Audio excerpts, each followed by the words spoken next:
You know, I once worked with a practice where there was an associate doctor and a manager, and there were only 9 people in the practice, and those 2 individuals hadn't spoken in 6 years. Really, it's a true story. They hadn't spoken in 6 years. And when I asked the owner doctor about it, she goes, it doesn't bother me anymore. I don't even notice it. And I was like, you don't even notice it? You'd have to be Charles Manson not to notice that. How could you? You'd have to be a sociopath not to notice that. She was not being honest with me. So I think that maybe if a team member, especially an associate, you know, these are gifted individuals, right?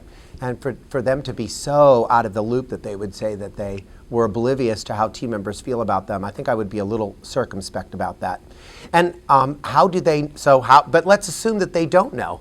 And how could they find out? I hope as a leader of the group that you have an eye on the situation and that you're bringing it to that individual's attention, that maybe that everything isn't paradise at the practice, and maybe encouraging them to turn to the team members and ask questions and engage them in a dialogue.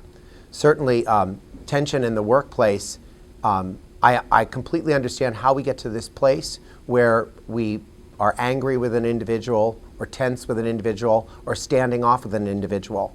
And I understand that there's a certain amount of potential energy that's required to kind of push you out of that position.